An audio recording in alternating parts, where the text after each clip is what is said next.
안녕하십니까. 건강 365 아나운서 이영호입니다.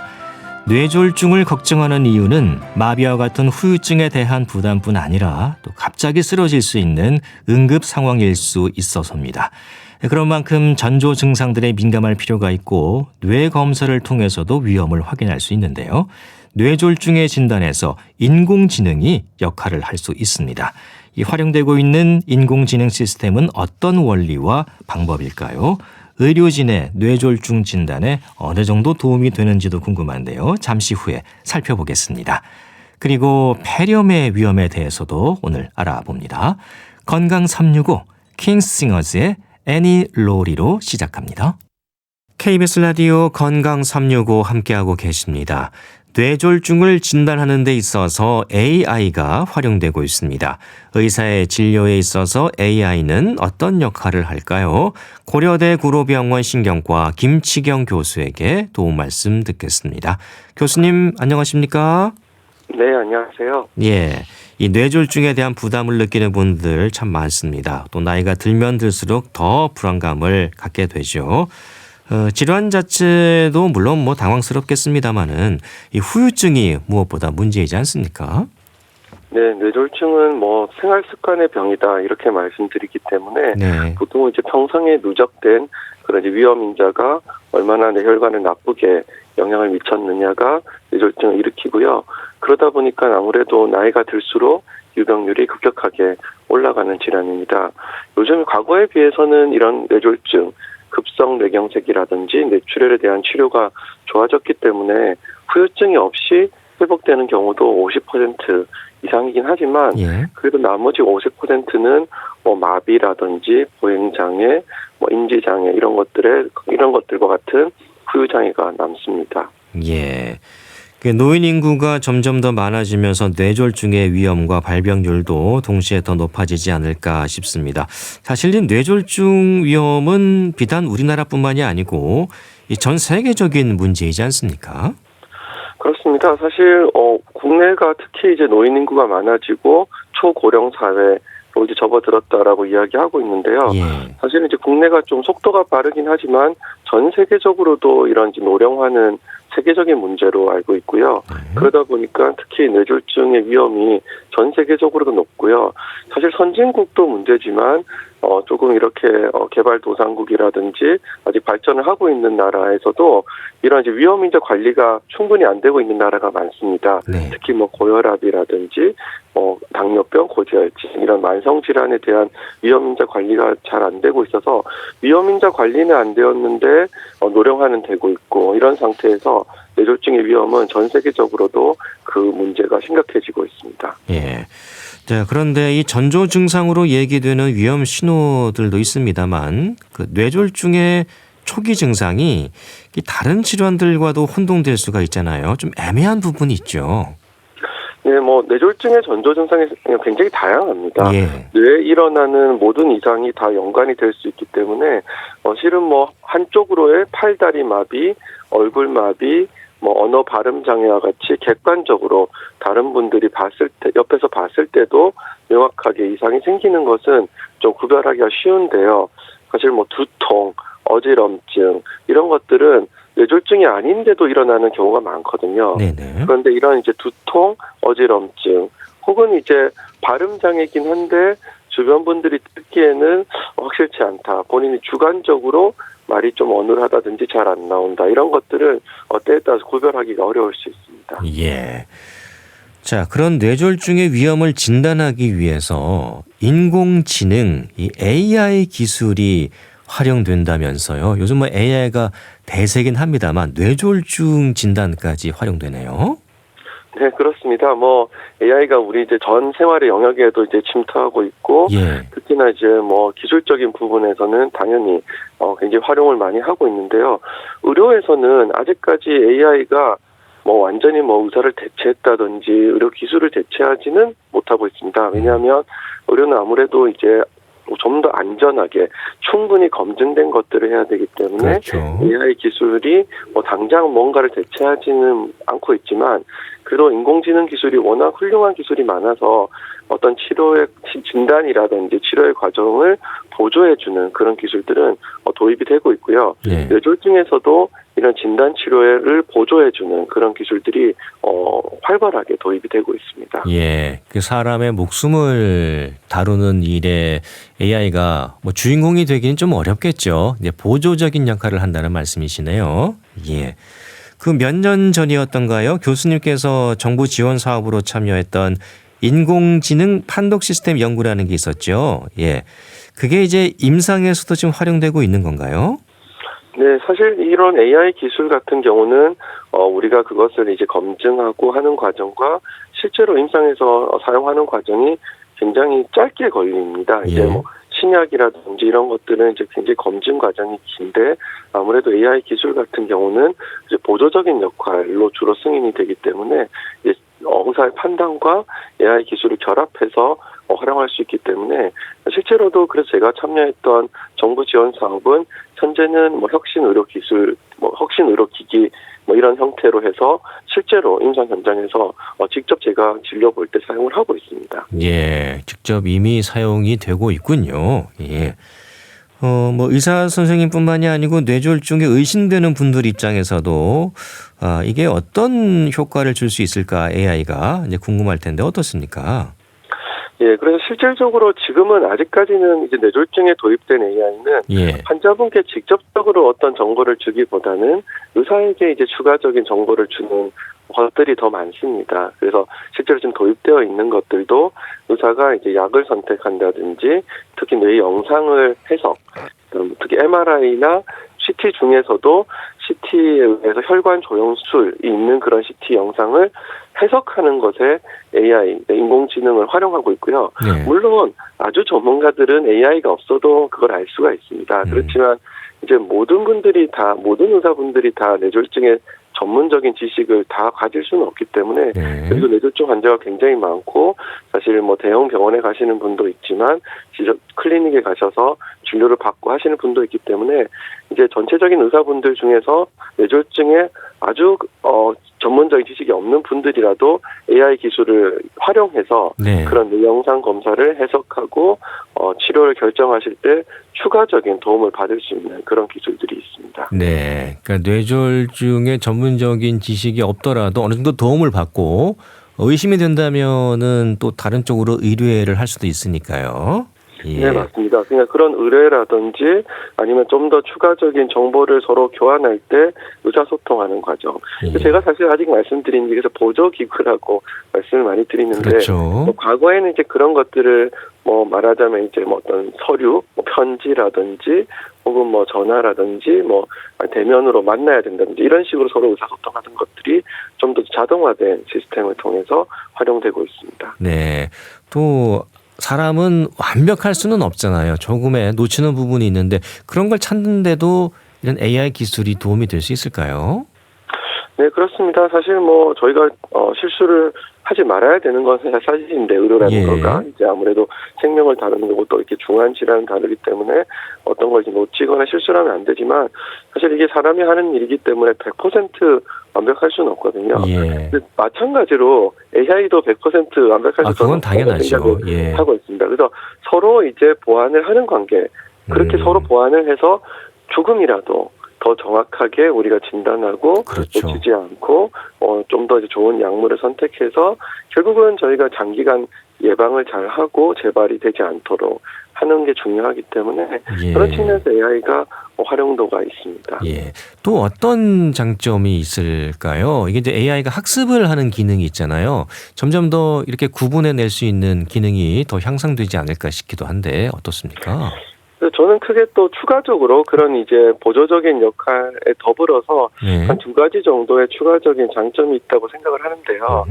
한 가지는 이제 그런 겁니다. 이제 이게 어떻게든 데이터가 점점 쌓이고 그런 것들에 의해서 결과물 이게 저 보면 치료를 좀 잘했다 못했다는 결과가 조금 너무 이분법적이긴 하지만 네. 그래도 이게 좀 더 효과적인 치료를 선택이 되었고 뭐 진단의 결과를 뭐 좀 더 전문가들이 아주 뇌졸중에 대한 전문가들이 판단했을 때 AI 결과에 대해서 저희가 이렇게 점수를 매겨줄 수가 있습니다. 네. 그렇게 하고 나면 사실은 이제 어떤 사람이 발전할 수 있는 한계는 어느 정도 이제 한계가 정해져 있거든요. 그런데 이제 AI는 그런 이제 어떤 시험을 봐서 점수를 받는다든지 데이터의 숫자가 특정 수준 이상을 넘어가게 되면 이제 폭발적인 발전을 할 수 있기 때문에 그런 이제 미래의 발전을 위해서도 이게 도움이 될 거다 생각하고 있고요. 또 한 가지는 저희 뇌졸중이 아무래도 시간을 다투는 치료가 필요합니다. 그렇죠. 물론 예방이라든지 이런 것들은 조금 이제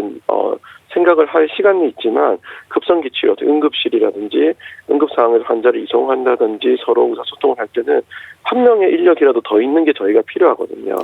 근데 아무래도 어쩔 수 없이 그런 뭐 꼭 의사뿐만 아니라 간호사, 혹은 구급대원, 방사선사 등 해서 많은 인력들이 필요한데 그게 빨리 치료를 하려면 그럴 때 조금이라도 AI가 더 도움이 되기를 기대하고 있습니다.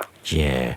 그렇다면 구체적으로 이런 AI 시스템이 어떻게 활용이 되고 있는지 어떤 분석을 해주고 있습니까? 네, 첫째 보통 주로는 이제 뇌 영상 검사, 그 중에서도 뇌 자기 공명 영상의 분석을 해주는 것이 가장 대표적인 뇌졸중에서 인공지능의 기술입니다. 그래서 뇌 자기 공명 영상을 찍으면 이게 급성이냐, 좀 아급성이냐, 만성이냐, 언제 생긴 거냐 이런 것들을 이제 아주 전문가들은 쉽게 좀 판단을 할 수는 있지만 사실 그렇지 않은 완전히 그런 뇌졸중 환자만 보시는 의사가 아닌 분들도 만나는 경우가 왕왕 있거든요. 네. 응급실에서. 그런 경우에 이 뇌경색이 대략적으로 언제 생긴 것이냐 이런 것들을 알려주고 그리고 혈관이 막혀서 생기는 뇌경색 같은 경우는 혈관이 막힌 위치가 어디냐 이런 것들도 알려주고 있고요. 또 이제 뇌졸중 같은 경우는 뇌출혈도 있고 뇌경색도 있기 때문에 그런 이제 뇌경색 중에서는 어떤 종류냐 이런 것들에 대해서 인공지능 분석 시스템이 알려주고 있습니다. 네. 뇌졸중이 발생했을 때는 골든 타임이 중요한데요. 이제 빠르고 정확한 진단과 치료가 필요하다는 거죠. 그런 부분에서도 AI가 주는 효과 기대할 수 있을까요? 네, 사실 이 부분이 또 어찌 보면 가장 중요한 부분이긴 합니다. 예. 사실 현재까지는 AI가 아주 전문가보다 더 잘한다 말씀드릴 수는 없거든요. 그렇죠. 그래서 전문가들을 좀 이제 유사하게 좀 할 수 있는 그런 기술을 저희가 계속 개발을 하고 있는데 어찌 보면 전문가가 한 명이라도 더 많으면 많을수록 그런 골든타임의 환자 치료가 빨라지는 건 사실입니다. 좀 더 빨리 해석하고 좀 더 빨리 결정하고 좀 더 빨리 연락이 되고 이런 것들이 중요한데 이제 안타깝지만 저희가 어쨌든 자원의 한계로 한 명의 환자분이 오셨을 때 그렇게 많은 전문가들이 동시에 서로 이야기하고 만나고 해석하고 할 수가 없거든요. 그래서 AI가 적어도 모든 걸 다 할 수는 없고 최종 결정은 당연히 의료진이 해야 되겠지만 영상을 해석한다든지 아니면 해석된 영상을 여러 명의 의사들한테 연락을 하고 연락한 것들의 결과를 빨리 취합해서 이렇게 알려준다든지 이런 부분들이 자동화된 시스템에 사실 자동화된 시스템에 인공지능이 꼭 필요하냐는 또 다른 문제긴 하지만 자동화된 시스템에 인공지능까지 탑재가 되면 조금이라도 그런 시간을 줄일 수 있을 거라고 기대하고 있습니다. 예. 아직은 많은 병원에서 사용되는 건 아닌 거죠. 예. 어느 정도 범위에서 이용이 되고 있고 또 이게 만약에 사용한다면 보험 적용은 되는 건가요? 예, 우선 보험 적용부터 말씀드리면 아직은 보험 적용은 되고 있지는 않습니다. 예. 그래서 이제 환자 본인 부담, 사실 저희가 또 동의서도 받고 그래서 이제 그런 형태로 사용을 하고 있고 아직 모든 상급 종합병원이나 3차 병원에 도입이 되어 있는 건 아니고 이제 일부 좀 병원에는 이제 도입이 되어서 활용을 하고 있는데 실은 현재까지는 아직도 이렇게 도입이 된 게 얼마나 효과를 발휘했느냐, 정말 시간을 줄였느냐, 환자의 치료 시간을 줄였느냐, 정말 환자의 진단의 정확도를 높였느냐 이런 부분에 대해서 실증을 하고 있습니다. 실증 결과가 나오면 아마 차후에는 보험 적용이 된다든지 좀 더 이제 확대가 될 거로 기대를 하고 있고요. 그렇지만 기술은 언제든 발전해서 앞으로는 이런 기술은 들어올 거라고 저는 생각을 하고 있습니다. 시간이 언제고 과연 우리나라가 특히 국내가 이런 것에 가장 앞서가는 국가가 될 수 있을 것인가 이런 것들이 저희가 이제 걱정하는 바인데 기술은 분명히 발전되겠지만 웬만하면 이런 것들이 국내에서 가장 먼저 보급을 하고 타 외국에서도 활용을 할 수 있는 그런 좀 선도적인 기술이 나왔으면 하는 것이 또 산업적인 측면에서도 기대를 하고 있는 부분입니다. 예, 앞으로 좀 더 보편적으로 이 AI 기술이 적용된다면 또 보험 적용도 가능해지겠죠. 예. 네, 그렇습니다. 앞으로 이런 인공지능 AI 기술이 의료에 있어서 어떤 역할을 하게 될까요? 예, 사실 굉장히 큰 변화를 일으킬 거로 생각은 되고 있습니다. 예. 왜냐하면 의료진이 지금까지는 사실 저희 의료진도 머리를 맞대고 같이 상의하고 한 환자를 치료하기 위해서 여러 전문가가 상의하면 할수록 좋은 결과 나온다는 건 알고 있었거든요. 네. 근데 이제 그런 과정들이 사실 항상 가능한 건 아닙니다. 시간이 부족하다든지 혹은 공간적인 문제가 있다든지 이런 것 때문에 한 환자를 치료 당연히 최선을 다해서 많은 의료진이 상의를 해야 되겠지만 그게 항상 가능한 건 아닌데 AI 기술이 이런 이제 공간적 그리고 시간적인 제약을 많이 없앨 거라고 생각을 하고 있습니다. 그런 어떤 아주 완벽한 건 아니겠지만 그래도 좀 더 많은 전문가들의 의견을 취합할 수도 있고 AI가 그런 보조할 수도 있기 때문에 그런 측면에서 앞으로는 저게 언제 될지는 모르지만 의학 진단과 치료에서 AI는 거의 확실히 중요한 역할로 들어올 거라 생각을 하고 있고요. 근데 그게 과연 최종적인 결정을 AI가 할 수는 없을 거라고 아직까지 생각하고 있거든요. 예. 여러 가지 책임의 문제도 있고 환자의 생명을 다루는 문제도 있고 서로 간의 설명과 같이 이제 이런 과정들이 있어야 되기 때문에 어디까지가 의료진의 역할이고 어디까지가 AI 보조의 역할인지 이런 것들에 대해서도 좀 더 명확한 판단이 필요할 거라 생각합니다. 네. 특히 이런 인공지능 AI 기술이 뇌졸중 진단과 관련해서 시작된 것은 왜 그런지 이유가 있겠죠. 아무래도 말씀드렸지만 이게 뇌졸중의 치료 과정이 시간을 다투는 것이기 때문에 네. 정말 이제 사람으로 치면 한 명의 도움이라도 더 필요합니다. 일손이 굉장히 부족합니다. 한 분이라도 더 도움이 필요하기 때문에 그런 측면에서 AI 기술이 당연히 저희한테 도움이 되기 때문에 이제 도입이 된 거라 생각이 되고 또 한 가지는 이게 미래를 예측해야 되는 일이거든요. 네. 이제 말하자면 10년 동안 뇌졸중 혹은 심뇌혈관 질환의 재발 확률이 어느 정도 되고 그런 확률을 예측해서 우리가 약을 좀 더 세게 쓸 거냐 적게 쓸 거냐 아니면 생활 습관 관리만 하실 거다. 이런 형태의 예측을 해야 됩니다. 근데 이제 그런 예측이 환자를 많이 이제 접해보고 많은 공부를 하고 하신 분들이 예측을 더 잘할 거라고 생각을 하지만 인공지능은 이제 그 데이터 양이 앞으로 굉장히 방대해지면 예측을 좀 더 잘할 수도 있을 거다라고 생각을 하고 있거든요. 그래서 좀 더 시간을 다투는 일 그리고 미래를 예측하는 일이기 때문에 이제 AI 기술이 특히 뇌졸중 영역에서는 활발하게 사용될 거라고 생각하고 있습니다. 예. 좀 더 보완해야 될 점, 연구가 더 필요한 부분은 뭘까요? 예, 사실 완벽하게 정확할 수가 없습니다. 예. AI 기술도 예측하는 것은 항상 예측이 틀릴 수가 있고 또 급성기 치료에서도 아주 명확한 거 누가 봐도 알 수 있는 거는 AI든 사람이든 잘할 수 있지만 때에 따라서는 이게 급성 뇌졸중이 맞느냐 아니냐 혹은 급성 뇌졸중의 뇌경색이나 혈관이 막힌 부분이 맞느냐 아니냐 부분들이 조금 이렇게 애매한 경우가 있거든요. 예. 이런 애매한 경우에서 어떻게 의료진의 판단을 도움을 줄지가 굉장히 어렵습니다. 오히려 더 헷갈리게 만드는 경우도 있거든요. 60% 확률로 이거 맞습니다. 60%는 과연 무엇을 의미하는 것인가? 이런 것들 때문에 단순히 예측하고 숫자로 보여주는 것도 중요하지만 실제로 진단 치료에 어떻게 이게 적용돼서 실증, 정말 환자한테 도움이 되었느냐를 보여주는 것이 앞으로 더 중요한 과제로 생각하고 있습니다. 예.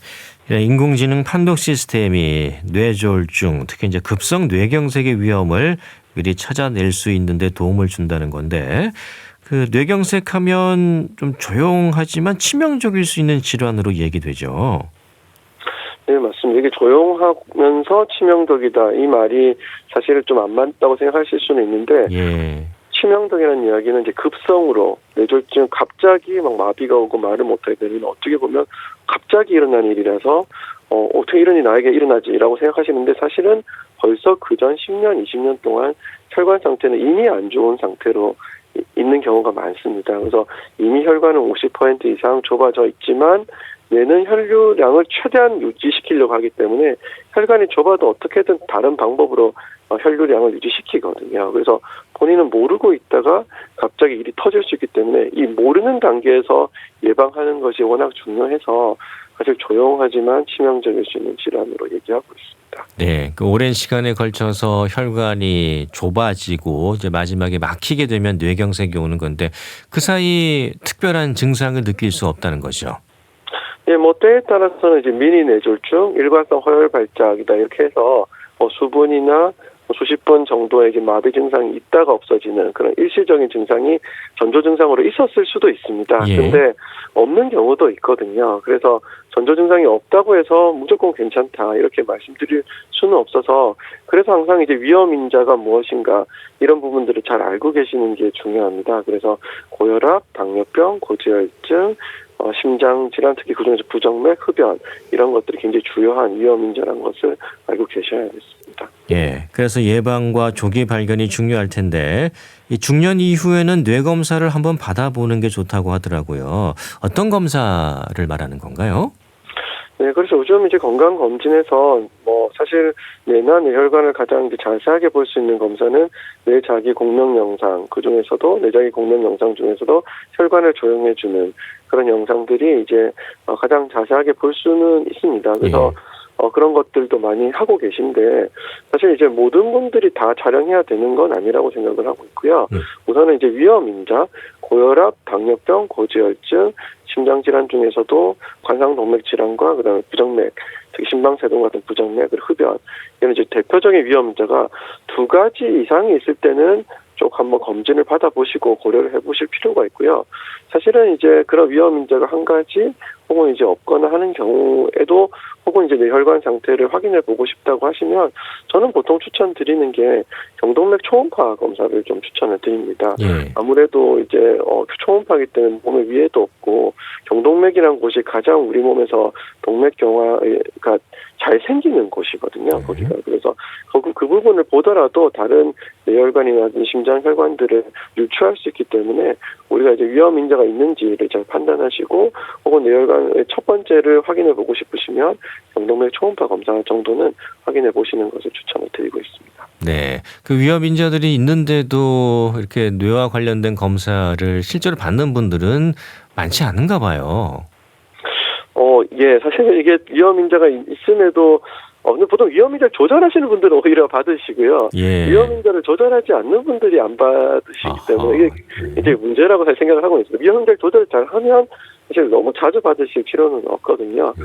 평타 받으시고 위험 인자 관리를 잘 하시면 되는데 또 위험 인자 관리를 안 하시는 분들이 본인 스스로도 내가 뭔가 안 좋지 않을까 하는 걱정도 많고 그러다 보니까 또 반대로 위험 인자 관리를 또 안 하고 이렇게 서로 이제 악순환이 있는 경우가 있기 때문에 오늘이 바로 시작하신 날이라고 생각하시면 되기 때문에 위험 인자 있는 분이 그동안 관리를 안 받으셨더라도 지금부터 관리를 잘 하시면 또 뇌 혈관을 좀 더 건강하게 유지할 수 있기 때문에 지금까지 안 했다고 해서 포기하지 마시고 오늘부터 그냥 시작하시면 된다라고 말씀드리고 있습니다. 네, 끝으로 뇌졸중 예방할 수 있는 방법 짚어주시죠.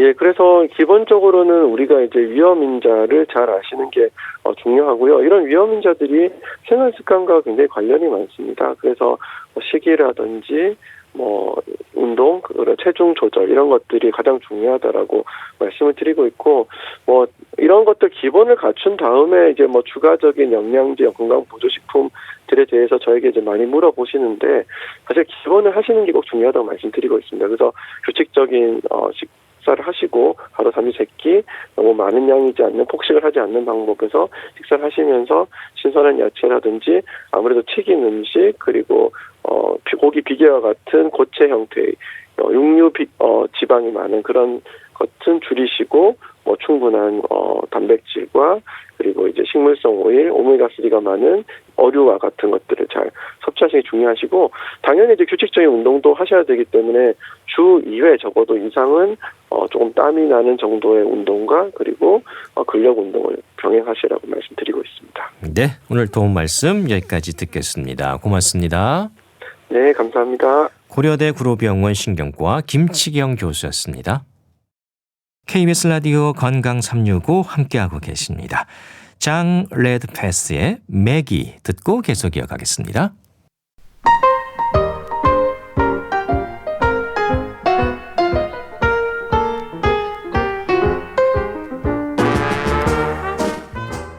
건강한 하루의 시작. KBS 라디오 건강 365.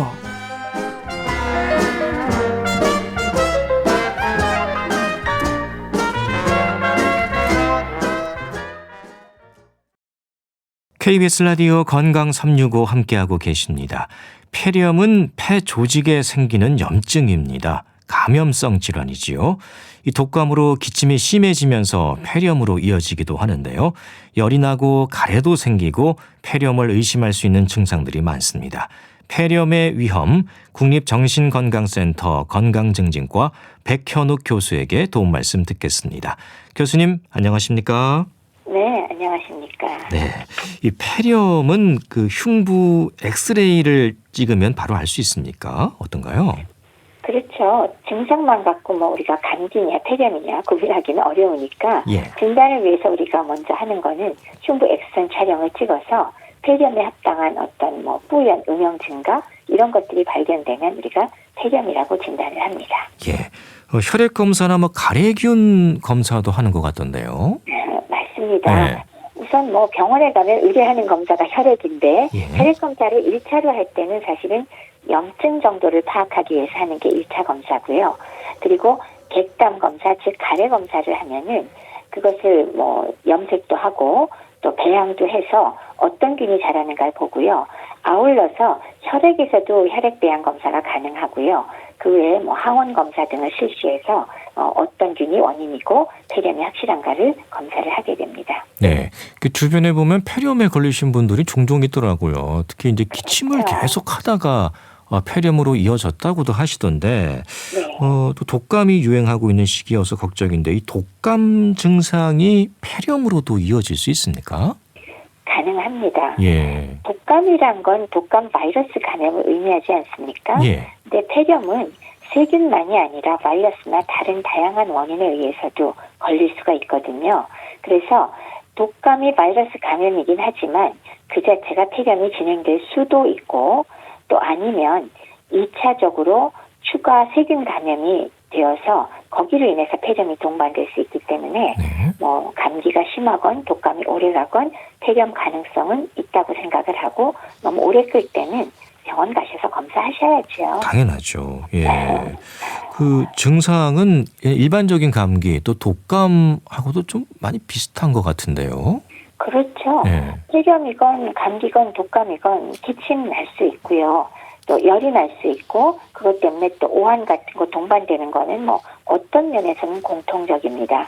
이제 상대적으로 독감은 갑작스럽게 증상이 발생하면서 39도 이상의 고열이 동반될 때가 많고요. 네. 폐렴은 물론 고열 동반되기도 하지만 상대적으로 가래가 누렇게 나오면서 그 감기나 독감보다 증상을 좀 오래 끌고 있을 때 이럴 때는 폐렴에 걸리지 않았나 검사를 추가로 하는 것이 좋습니다.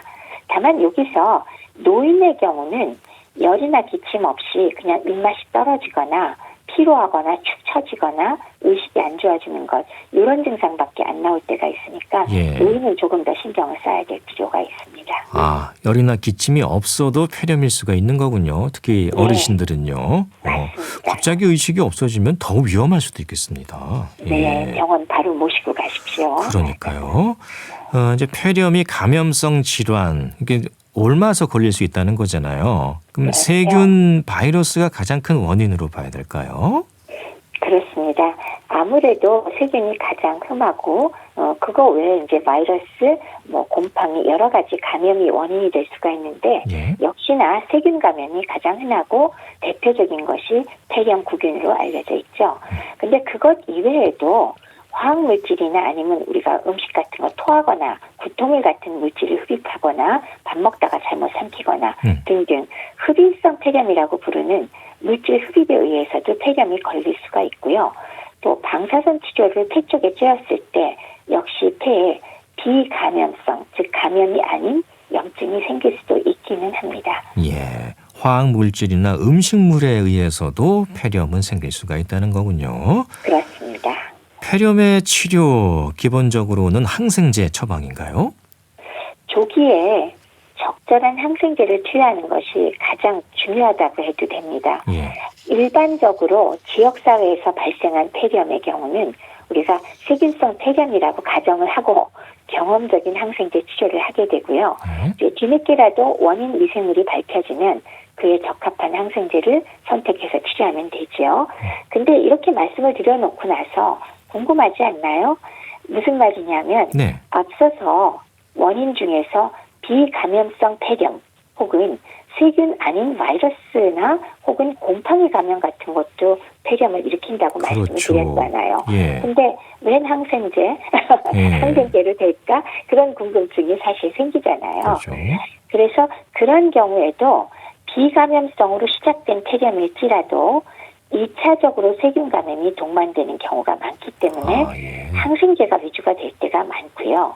또 바이러스 감염의 경우는 적절한 항바이러스제가 있을 경우에 예를 들면 독감 같은 경우에 조기에 사용하고 효과가 좋지만은 역시나 증상이나 이런 게 완전히 좋아지지 않으면서 2차 세균 감염 생길 수 있거든요. 이런 경우에도 역시 항생제 투여가 필요할 경우가 많고요. 그다음에 곰팡이 감염은 뭐 그 자체로 항진균제를 사용하면 되기는 합니다만 상당수가 적절한 항생제 투여가 매우 중요한 치료법이라고 말씀을 드리는 겁니다. 네. 그 항생제 처방이 2차 감염을 막는 목적도 있다. 이렇게 알고 있으면 그렇습니다. 되겠군요. 예. 네. 항생제 하면 또 아무래도 부담감을 느끼게 됩니다. 적절한 사용이 중요할 것 같은데 어떨까요? 맞아요. 우리가 항생제 그러면 당장 연상하시는 것들이 환자분들이 먼저 말씀을 하셔요. 그거 부작용 나는 거 아니냐. 네. 나 막 두드러기 나고 그런 거 아닐까요? 쇼크 오지 않나요? 혹은 위장장애 오지요? 하고 먼저 물어보시는 분들 굉장히 많이 계십니다. 예. 실제 드문 건 아니니까요. 네. 많이 생길 수 있습니다. 그래서 사실은 꼭 필요한 만큼 적절하게 쓰는 게 중요하죠. 그래서 원인이 되는 미생물을 우리가 100%까지는 아니더라도 가급적 확인을 해야 되겠습니다. 그래서 객담 검사, 즉 가래 검사에서 원인균을 배양하거나 혈액을 배양하거나 항원 검사 등을 통해서 정확한 원인균을 진단하고 감수성이 맞는 적절한 항생제를 선택해서 적정량 그리고 충분 기간 사용하는 것이 바람직하다라고 말씀을 드려야겠습니다. 예. 그럼 항생제를 얼마나 드셔야 할지 복용 기간은 어떻습니까? 특별한 합병증이 동반되지 않거나 아니면은 유별나게 처음부터 내성균, 즉 과거에 썼던 약물 때문에 왜 내 몸에 내성균이 감염됐을 경우가 아니라면은 예. 일반적인 폐렴은 보통 2주 정도 치료 기간을 요합니다. 2주. 예. 네, 그렇습니다. 그렇지만 내 주변에는 폐렴으로 2달씩 입원한 사람도 있었는데요. 그런 경우 보실 거예요. 예. 이거는 호흡이 불가능할 정도로 중증의 경우로서 중환자실에서 인공호흡기를 쓰거나 여러 가지 합병증이 겹쳤을 때는 물론 오랫동안 치료를 받아야 될 필요가 있지만 일반적으로는 2주 정도라고 생각하시면 맞습니다. 네. 그러니까 1차적인 항생제가 잘 듣는다면 한 2주 정도 잡으면 대부분 깨끗하게 치료가 될 수가 있겠죠. 예. 그렇습니다. 입원을 해야 되는지 아니면 안 해도 되는 건지 이거 많이 궁금해 하시더라고요. 네. 증상이 아주 심하지 않고 정도가 경한 경우에는 외래를 통해서 그냥 약물 치료 받으셔도 괜찮습니다. 괜찮고. 예. 네. 그러나 증상이 심하거나 연령이 높거나 아니면 기존 만성질환 등이 있어서 위험하거나 이런 경우에는 이번 치료를 받으시는 게 원칙이겠고요. 네. 인공호흡기가 필요한 정도면 입원뿐만이 아니라 중환자실 입원을 필요로 할 수도 있는 거죠. 예. 그러나 증상이 가벼우면 굳이 입원 안 해도 치료가 되는 경우도 있습니다. 예. 입원하게 되면 자기 생업에 지장을 받기 때문에 많이 걱정하시던데 건강하신 분이라면은 치료 적절히 잘 받으면서 입원하지 않으셔도 된다는 거군요. 예. 그렇습니다. 근데 이제 노인들은 만성 질환으로 치료하는 가운데 이 폐렴이 올까봐 걱정하는 경우가 많더라고요. 또 실제로 오시는 분들도 계시고요. 맞습니다.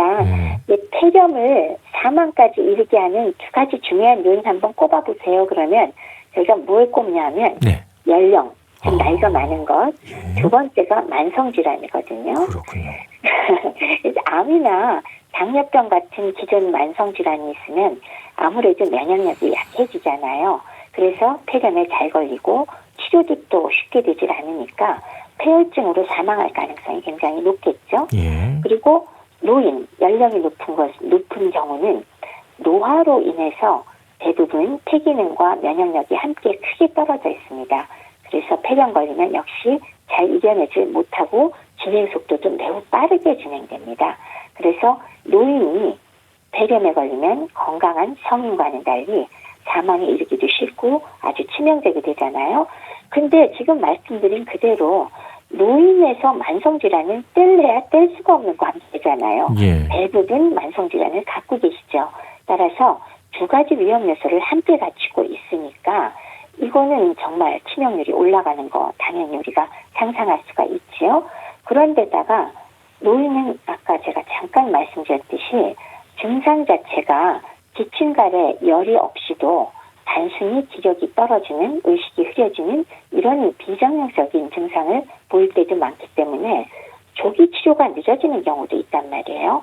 이런 요인들 때문에 사실은 국내 폐렴 사망자의 90% 이상이 60세 이상이다라는 거는 잘 알려져 있고요. 노환으로 사망한다고 하는 분들의 직접 사망 원인의 상당수가 역시 폐렴으로 알려져 있는 거 여러분들 잘 아실 겁니다. 네. 그러니까 만성 질환이 있는 어르신들이 특히 폐렴에 더 유의하셔야 한다는 거고요. 그 그렇습니다. 말씀해 주신 것처럼 폐렴이 진행되면서 혹시 이제 폐혈증이 온다든가 또 급격한 쇼크가 온다거나 그런 부분들을 가장 걱정하시더라고요. 정확하십니다. 네. 폐렴 합병증으로 가장 우려하는 것이 바로 말씀 주신 폐혈증과 이로 인한 폐혈성 쇼크가 됩니다. 폐혈증은 아시는 것처럼 균이 혈류를 타고 다니면서 몸 전체의 전신 반응을 유발하게 되고 주요한 장기에 장애가 동반되는 거죠. 이게 중증으로 진행되면 혈압까지 뚝 떨어지면서 쇼크가 발생하고 정말 치명적이 되지 않습니까?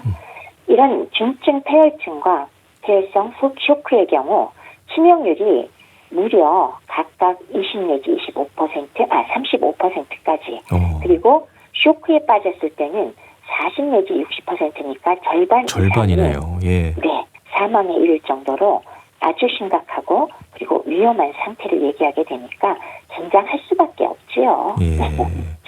특히 이제 고위험군으로 얘기되는 경우는 더 조심해야 한다던데 어떤 분들이 해당될까요? 고위험군?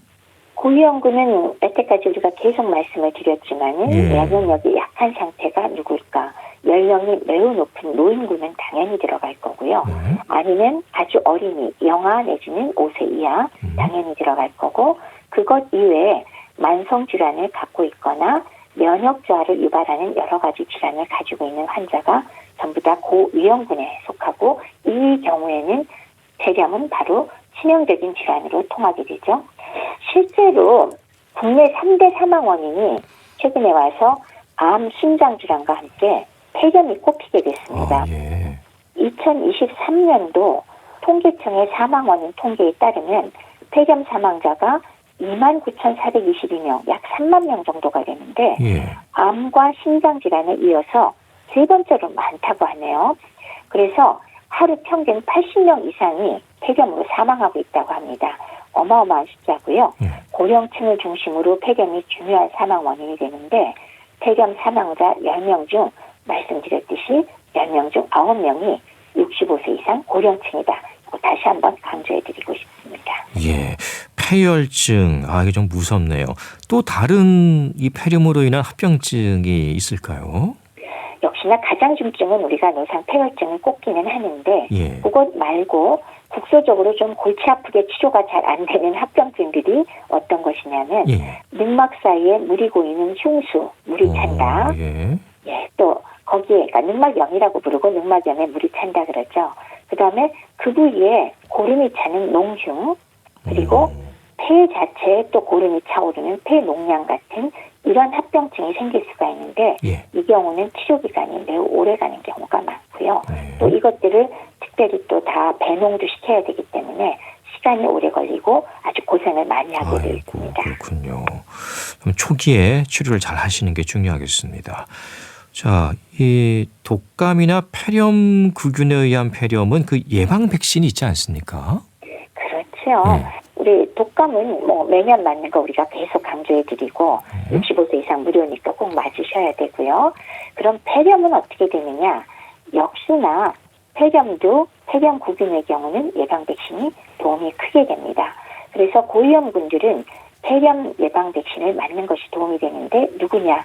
강조하듯이 65세 이상 노인 모두 그리고 65세가 되지 않았더라도 만성 심장질환, 호흡기 질환 혹은 간질환, 심장질, 콩팥 질환을 갖고 있다거나 아니면 암 치료를 받고 있는 환자, 당뇨병 혹은 뇌척수액이 누수된다거나 면역 억제제를 투여하는 사람, 그다음에 장기 이식이나 아니면 골수 이식을 받은 사람, 뭐 이런 경우 같이 만성 질환자 등의 경우는 예방 접종을 꼭 하시는 것이 필요합니다.